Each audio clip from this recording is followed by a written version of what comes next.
and welcome. I'm James Ezimoha. You're watching A News. Let's see your headlines. Tehran says neighbors could become targets for retaliation if they join the United States economic war.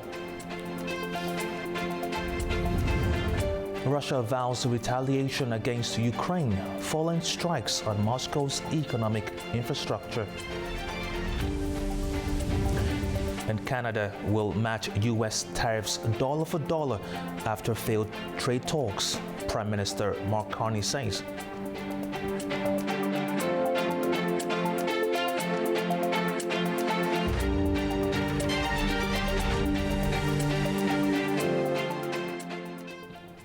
Welcome. Now, the standoff between Iran and the United States is intensifying, with both sides resolute as economic pressure mounts. Washington is ramping up economic pressure on Tehran, while Iran is warning against any country that helps enforce it. Iran has warned neighboring countries against supporting the United States economic pressure campaign as Washington prepares new sanctions. Supreme National Security Council Secretary Mohsen Rezaei said on Saturday that Tehran would consider countries helping the US as enemies and warned it could target their interests. If he, Trump, decides to take further action, our response, our retaliation, will be seismic. First, we will tell all neighboring countries and countries around the world not to join the United States in its economic war. Any country that takes part in imposing economic restrictions on us will be regarded as an enemy. In a post on X, Iranian Parliament Speaker Mohammad Bakir Kalibaf accused Washington of bullying its allies and called for an independent regional order, saying neighboring countries had contacted Iran about new arrangements. Iran's foreign ministry, meanwhile, rejected planned US sanctions as unlawful, saying the measures targeting foreign banks, companies and airports doing business with Iran had no basis in international law. The United States, however, says it is entering a new phase of the conflict.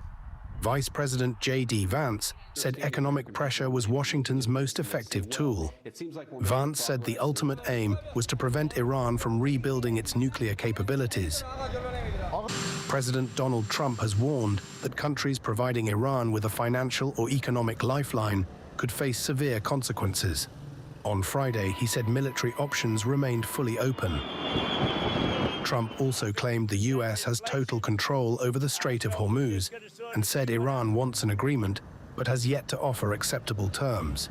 He announced on Wednesday what he called unprecedented economic warfare and isolation against Iran, describing it as an economic D-Day and the most severe economic operation ever. Across Iran, the economic strain is increasingly being felt in everyday life, with households and residents facing mounting financial pressure due to the effects of the war. Here's more. Iran's economic crisis is deepening, with households facing rising costs and growing difficulty affording everyday essentials. The pressure comes amid the ongoing war between Iran and the United States, with U.S. President Donald Trump threatening drastic economic measures and sanctions against Tehran. Sanctions have been highly effective. People's livelihoods are very difficult, and they are suffering. We do not know what to do.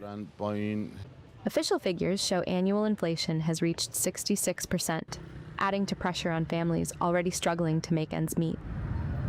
Sanctions naturally have an impact. I am an employee and I try to manage my life based on my income, but it is no longer enough. Prices are rising uncontrollably and it is truly difficult. These sanctions reduce the country's revenues, including from oil and gas exports, and this has a harsh impact, making life very difficult for society. Economists say the situation has entered what they describe as a period of economic misery, forcing millions to reconsider how they spend on basic goods. For many Iranians, the prospect of tighter economic pressure adds to an already difficult financial situation, with the impact being felt in everyday life. Now, new U.S. Navy footage released on Friday shows the aircraft carrier USS George Washington operating in the Arabian Sea as Washington prepares a change in its naval presence in the Middle East. According to a U.S. official, The George Washington will replace the USS Abraham Lincoln, whose crew of around 5,000 has remained at sea since November, supporting U.S. operations against Iran in the Middle East since January. The handover was planned beforehand, as U.S. carriers typically serve for 6 to 9 months, though deployments can be extended during conflicts.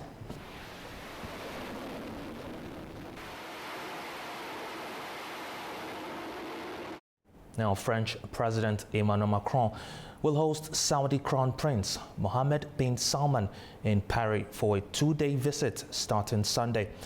The two leaders are expected to discuss alternatives to the Strait of Hormuz, with officials proposing increased trade through Omani port outside the Gulf and the expansion or doubling of pipelines in Saudi Arabia. On Monday, Macron and Mohammed bin Salman will chair the inaugural meeting of the Saudi-French Strategic Partnership Council. After years of war and displacement, farming families in Gaza are returning to their fields and trying to rebuild their livelihoods. But damaged farmland, water shortages, and high costs continue to make that recovery difficult. Farmers in Gaza City are returning to their fields and growing vegetables again as displaced families try to rebuild their livelihoods after years of war. In the Al Zaytun neighborhood, farming families have cleared rubble from damaged farmland and resumed cultivation. One farmer said the family worked together to restore the land after returning from displacement. When we returned after being displaced, the land was covered with piles of rubble and debris and was difficult to access. Everyone in the family worked together to rehabilitate it for farming. Thankfully, we were finally able to cultivate it again. But farming remains difficult, with families facing high costs and shortages of irrigation water, pesticides and other supplies. The UN Development Programme says around 350 farming families are receiving housing and agricultural assistance, with about 1,100 expected to benefit overall. A UNDP official said the programme is helping families return to their communities and rebuild their lives. For the last 3 years, it has been total destruction and people have had to leave their homelands. The families have been displaced multiple times to various locations in the middle and south area of the Gaza Strip. What you see here now is life returning to the neighborhood. The program combines housing, basic services and livelihood support as families work to restore their homes and livelihoods. Now, fighting is intensifying beyond the front lines, with both Russia and Ukraine targeting key infrastructure, while Kyiv seeks more air defense support from its Western allies. Russia and Ukraine have exchanged fresh long-range strikes targeting military and economic infrastructure as France pledged to speed up air defense support for Kyiv. Russia's defense ministry said on Saturday that its forces struck the Kyiv region with long-range precision weapons and drones, destroying more than 40 trucks equipped with launchers for long-range drones. Moscow also reported strikes on the Black Sea ports of Chornomorsk and Pivdeny, targeting military supply warehouses, fuel facilities, cargo vessels and port infrastructure. Ukraine, meanwhile, said it carried out long-range strikes inside Russia. Kyiv's general staff reported strikes on fuel storage facilities at the port of Yeysk, while President Volodymyr Zelensky said Ukrainian forces also targeted an oil refinery and a logistics hub in the Samara region. Putin said Moscow had stepped up its attacks in response to Ukraine's strikes on Russian infrastructure. The Kyiv regime has set out to damage our economy. What has it done? It has opened Pandora's box itself. Well, get an answer about your most sensitive economic sectors, which frankly are already on their last legs. Russian attacks also caused further damage across Ukraine. In Kherson, a shopping centre was almost completely destroyed by a drone strike, while 3 people were killed and 13 injured across the region. A railway station in the Odessa region was also hit, though no deaths were reported. The escalation comes as France promises to strengthen Ukraine's air defences. Following a call with Zelensky, French President Emmanuel Macron said France would step up support, including by providing interceptor missiles. Zelensky said France had also agreed to accelerate deliveries of equipment and missiles and provide licenses for missile production. Ukraine's former defense chief, Mikhailo Fedorov, is calling for elections while accusing the government of failing to tackle corruption inside the ministry. In an interview released on Saturday, Fedorov said hundreds of people had become used to making money from the state budget, which he said was hurting Ukraine's war effort. He named no individuals, saying investigations may reveal who they are. He's also pressing for preparations for local, parliamentary and presidential elections. President Volodymyr Zelensky dismissed him earlier this year.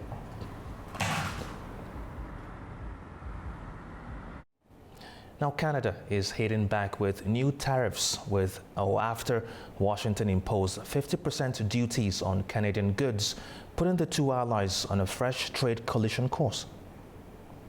Canada will impose tariffs on imports from the United States in response to President Donald Trump's new 50% tariffs, which took effect at midnight, Prime Minister Mark Carney said on Saturday. Canada will match Washington's new tariffs dollar for dollar in order to protect Canadian workers, farmers, families, and businesses. Our response will be concentrated in sectors such as steel, dairy, appliances, agricultural equipment, pulp and paper, and electronics. We'll also include products that are currently subject to unjustified Section 232 and 338 tariffs. This is a focused response to protect and defend our industries and allow them to compete with U.S. products in the Canadian market. Earlier, U.S. Trade Representative Jameson Greer said no new trade talks were planned with Canada after the two sides failed to reach a deal. Greer made the comments on Fox News Channel's Fox and Friends Weekend. It's hard to say. We don't have new talks planned with the Canadians. We're moving forward with measures that respond to Canadian retaliation.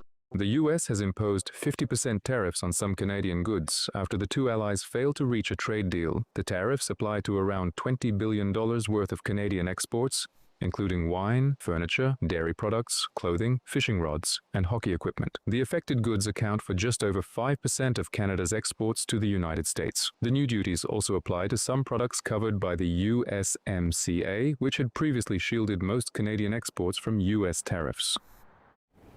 Now, hundreds of Mexicans deported by the United States have been sent to Honduras, despite Mexico objecting to the arrangement. About 365 Mexican nationals have arrived in Honduras under a U.S. migration policy backed by Donald Trump. While deportees are usually returned to their home countries, third country transfers are allowed in some cases. Experts say sending Mexicans farther south could make it harder to return illegally to the United States.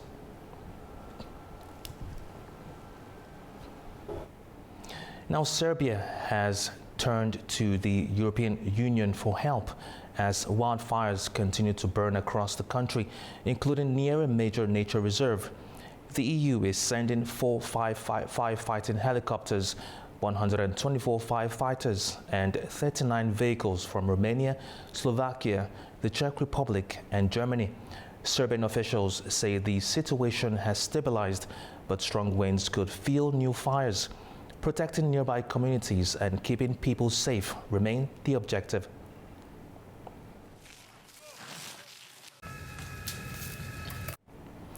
The Democratic Republic of Congo is facing its worst Ebola outbreak on record, with more than 400,000 vaccine doses requested to contain the disease.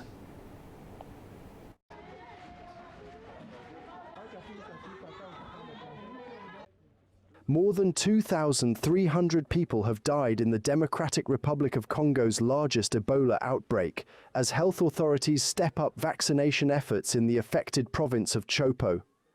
More than 5,000 people have been infected since the outbreak began, according to Health Minister Roger Kamba.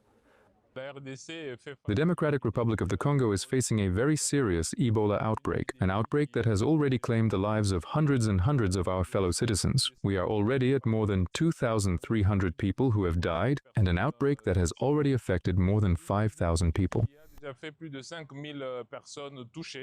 More than 16,000 vaccine doses were delivered to the country on Friday, with 2,000 doses already sent to Chopo.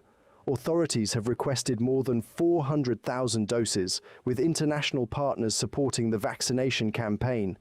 The outbreak became the country's largest in terms of cases in late July, surpassing the previous worst outbreak recorded between 2018 and 2020. It is being driven by the Bundibugyo species of Ebola, for which there is currently no approved vaccine or treatment. Health authorities are also struggling to contain community transmission, deaths occurring outside treatment centers, and attacks and other disruptions to the response. Now, A News is in Tashkent, Uzbekistan, to cover a state visit by Azerbaijani President Ilham Aliyev. Here's what to expect.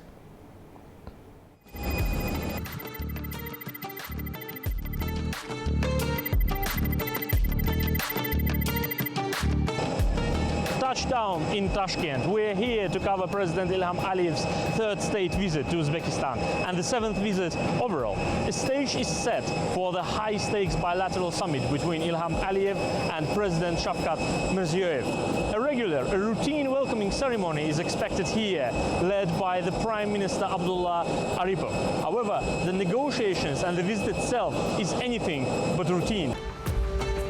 Beyond the red carpets and state flags, diplomatic heavy lifting has already begun.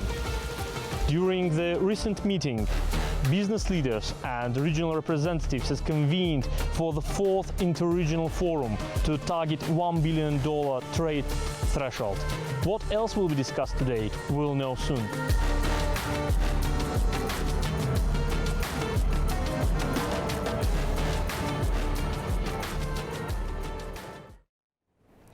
Azerbaijani President Ilham Aliyev arrived in Uzbekistan on Sunday for a state visit. Aliyev and First Lady Mehriban Aliyeva were welcomed at Tashkent Kumo International Airport by Uzbek President Shavkat Mirziyoyev and First Lady Zuritan Mirziyoyeva.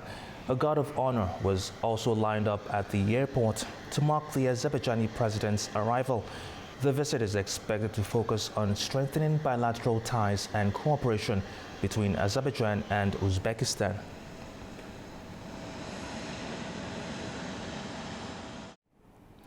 Now, Tashkent hosted the fourth Uzbekistan-Azerbaijan Regions Forum on Saturday.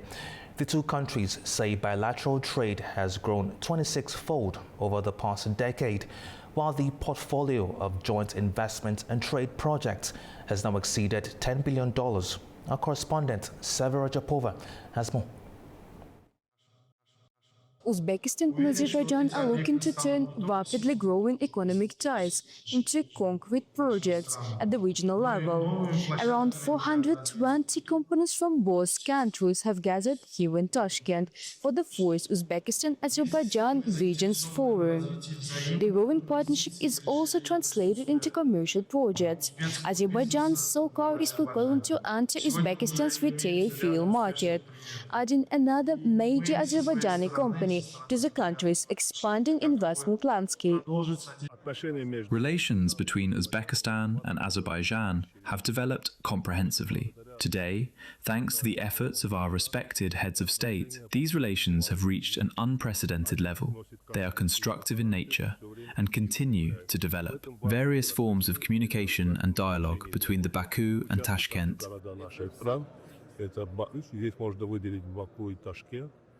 Economic ties between Uzbekistan and Azerbaijan have expanded rapidly. Bilateral trade has grown 26-fold over the past decade, reaching $795 million in 2025. There are now almost 260 companies in Azerbaijani capital operating in Uzbekistan, while more than 130 Uzbek invested companies operate in Azerbaijan. As entrepreneurs, we are contributing to the rapid development of the economic relations between Uzbekistan and Azerbaijan. One of our projects is the development of one of the largest textile clusters in Azerbaijan. We also have a number of projects in Uzbekistan together with our Azerbaijani partners. Our goal is to further improve the efficiency of our economic cooperation. The two sides are also expected to develop joint action plans for 2026-2027, with the focus now shifting from agreements to implementation. The broader aim is to connect Uzbekistan's production and investment potential with Azerbaijan's business, transport and logistics networks, and further strengthen economic ties between the two countries. Sivil Rajab reporting from Tashkent, Uzbekistan News. Now, Kazakhstan is holding its first election for the newly established legislature on Sunday. The chamber will have 145 deputies serving 5-year terms, with all 7 registered political parties taking part in the vote. A total of 777 international observers from 42 countries have been registered to monitor the election, alongside representatives from 13 international organizations. Now, Central Asia is facing growing pressure on its land and water resources as climate change intensifies existing environmental challenges. A new United Nations assessment warns that the impact could become increasingly serious for the region's ecosystems and economies. Our correspondent Farza Kalmazina brings us more. More than 80 million hectares of land across Central Asia are affected by degradation. That's according to a new United Nations report on the state of land in the region. The report covers all 5 Central Asian countries and highlights a range of environmental challenges, from soil erosion and salinization to drought, desertification and dust storms. Climate change and growing water scarcity are making these problems even more severe. And the consequences are not only environmental. Land degradation is estimated to cost Central Asia between $2 and almost $6 billion every year. Tajikistan is particularly vulnerable. More than 93% of the country is mountainous, making it highly exposed to water erosion, landslides and mud flows. There is also growing concern over the future of its glaciers. Tajikistan could lose up to 80% of them by the end of the century. And dust storm from the Aral Sea region can also travel as far as the Pamir Mountains and settle on the glaciers. But there are also signs of progress. Tajikistan leads the region in documented sustainable land management practices, including terracing, restoring vegetation and improving pastures. The report says countries across Central Asia need to focus on 3 key areas: preventing more land degradation, reducing the damage already being done, and restoring degraded areas. It also calls for better satellite monitoring, greater sharing of successful practices, and closer regional cooperation on drought, water resources, and the protection of glaciers. Faritza Kalimurzana, Almaty, A News. Now to some tech news. A new generation of machines is being put to the test in Beijing, with engineers pushing the limits of speed, balance and coordination at the Second World Humanoid Robot Games. Humanoid robots are racing, jumping and even playing tennis in Beijing as the Second World Humanoid Robot Games get underway. A robot developed by Beijing Innovation Center of Humanoid Robotics ran the 100 meters in 9.39 seconds on Saturday, faster than Usain Bolt's 9.58-second world record set in 2009. I feel that watching it here in person is far more impressive than viewing it on TV or a mobile phone. You witness the incredibly rapid pace of scientific and technological advancement. I feel so proud of it. 真的是非常快，所以也会让我相对于去年的话，它是 The intensity is higher than last year, which places significant demands on the robot's battery management and thermal dissipation capabilities.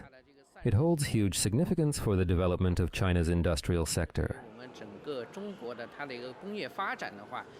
But the races did not always go smoothly. Several robots fell during the 100-meter dash, while others crashed into barriers at full speed. Some had to be carried off the track by human helpers. The 5-day event brings together 666 teams and more than 2,000 robots from 16 countries.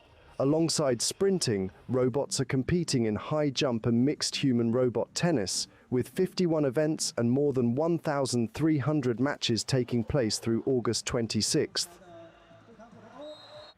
All right, that's the news for this hour. Thank you for watching. Stay tuned to A News.